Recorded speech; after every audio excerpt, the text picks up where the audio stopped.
Assalamu alaikum. Today we are going to start question number 4 of exercise 2.1. The question is, if it takes 5 seconds to recite Kalma Pak once, how many hours will it take to recite Kalma Pak 1 million times? अगर एक दफ़ा कलमा पाक पढ़ने में 5 seconds लगते हैं और हमने कलमा पाक 1 मिलियन टाइम पढ़ना हो तो हमें कितना टाइम लगेगा? और उन्होंने कहा है कि आंसर आपको आवर्स में देना है, ठीक है। सो हमें खुद से पता है कि 1 मिलियन में जो है वो किसके इक्वल होता है 10⁻6 के, या 1 के आगे आप 6 ज़ीरोस लगा दो, that is 1 and the same thing. हमें गिवन क्या है, टू रिसाइट कलमा पाक 1 time it takes time that is 5 second. This is given to in the question, ठीक है। हमने 1 टाइम की जगह क्या चाहिए, हमें 1 मिलियन टाइम चाहिए। तो हमें 1 को अगर 1 मिलियन में चेंज करना है तो हम दोनों साइड्स पे 1 मिलियन जो है वो क्या करेंगे, मल्टीप्लाई। हम इस 1 के साथ भी 10⁻6 मल्टीप्लाई करेंगे और हम 5 के साथ भी 10⁻6 करेंगे, जैसे आप जूनियर क्लासेस में करते थे, ठीक है। जब आपने 1 के साथ 10⁻6 मल्टीप्लाई किया तो 10⁻6 के आ गया। जब आप 5 के साथ 10⁻6 मल्टीप्लाई करोगे तो आपके पास क्या आंसर आ जाएगा, 5 मिलियन। और ये जो आपके पास आंसर आ रहा है, ये आपके पास आंसर आ रहा है सेकेंड्स में। पर क्वेश्चन में कहा गया है कि आपको जो है आंसर फाइंड करना है आवर में, ठीक है। तो आवर में फाइंड करने के लिए हमें खुद से पता है कि 1 आवर में कितने सेकेंड्स होते हैं, 3600। तो अगर मैंने सेकेंड्स को आवर्स में चेंज करना है तो मैं सेकेंड्स को जो है वो 3600 से क्या करूँगी, डिवाइड करूँगी, तो मेरा आंसर किस में चेंज हो जाएगा, आवर्स में। तो पहले जो है स्टेप उसमें हम क्या करने लगे, हम टाइम सेकेंड्स को आवर्स में जो है वो चेंज करने लगे। तो जब टाइम इन आवर्स करना है तो हमारे पास जो आंसर आया है 5 मिलियन सेकेंड्स, इसको हम 3600 से डिवाइड कर देंगे, क्योंकि हमें पता है 1 आवर में 3600 होते हैं, ठीक है। तब आप इसको कैलकुलेटर से डिवाइड करोगे तो आपके पास आंसर आएगा 1388.88 आवर्स, ठीक है। अभी आपने क्या किया, आपने सेकेंड्स को आवर्स में चेंज कर दिया। क्यों चेंज किया, क्योंकि आपको क्वेश्चन की रिक्वायरमेंट थी कि आंसर आपका आवर्स में होना चाहिए। फिर इस क्वेश्चन का सेकेंड पार्ट भी है। सेकेंड पार्ट में कहा गया है कि कन्वर्ट आवर्स इनटू डेज। अब जो हमें आंसर आवर्स में फाइंड किया है, इसको हम डेज में पहले कन्वर्ट करेंगे and right the answer in the standard form. इसको हमने स्टैंडर्ड फॉर्म में लिखना है, आंसर को साइंटिफिक नोटेशन में नहीं लिखना, ठीक है। And round of the answer discarding the decimal part. मतलब हमें जो आंसर है वो होल नंबर में देना है, डेसिमल नंबर में नहीं देना, ठीक है। तो हमें खुद से पता है कि 1 डे में 24 आवर्स होते हैं, ठीक है। तो अगर मुझे आवर्स को डेज में कन्वर्ट करना है तो मैं इस आवर्स को 24 से डिवाइड कर दूंगी। क्यों, क्योंकि 1 डे में 24 आवर्स होते हैं। अब हम कन्वर्ट करने लगे आवर्स को डेज में, ठीक है।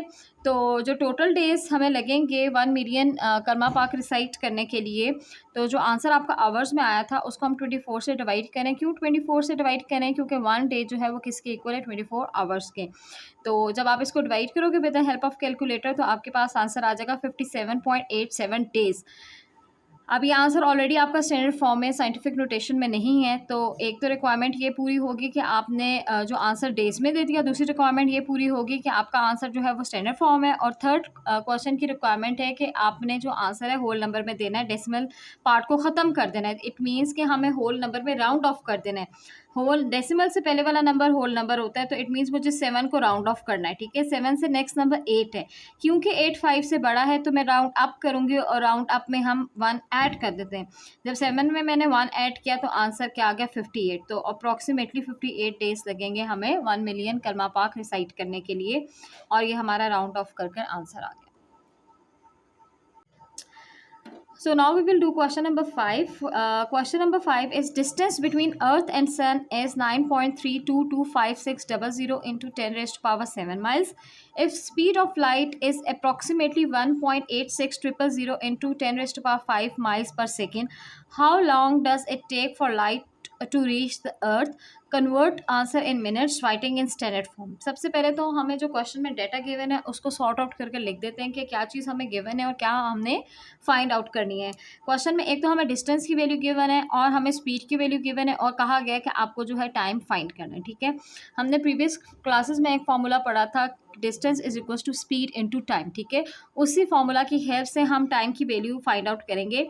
तो अगर उसी फार्मूला की हेल्प से हम टाइम की वैल्यू फाइंड करें तो टाइम का फार्मूला बन जाएगा डिस्टेंस डिवाइडेड बाय स्पीड। अब डिस्टेंस की भी वैल्यू हमें गिवन है, हमारे पास स्पीड की भी वैल्यू गिवन है। डिस्टेंस की जगह हमने डिस्टेंस की वैल्यू लिख देंगे और स्पीड की जगह हम स्पीड की वैल्यू लिख देंगे, ठीक है। तो हमने डिस्टेंस की जगह डिस्टेंस की वैल्यू लिख दी, स्पीड की जगह हमने स्पीड की वैल्यू लिख दी।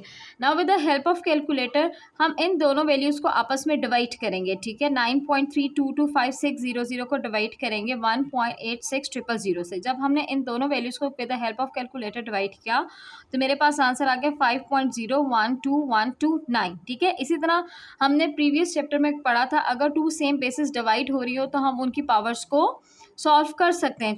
तो जब नीचे से पावर हम ऊपर लेकर जाएंगे तो पावर का साइन चेंज हो जाएगा। यहाँ पे पावर का साइन प्लस है, ऊपर जाकर क्या हो जाएगा माइनस। तो आपके पास आ गया 7 - 5।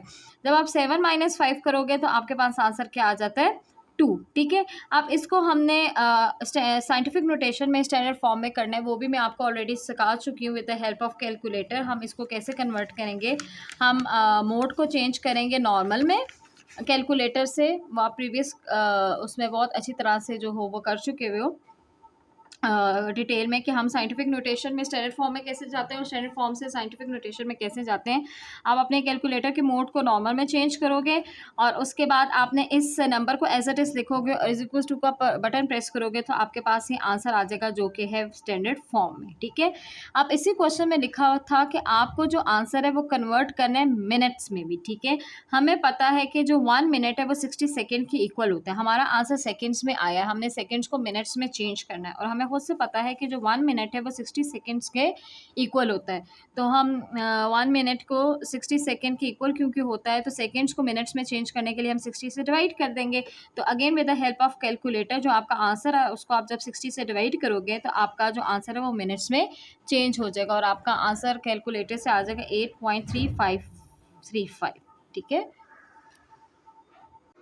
Thanks for watching.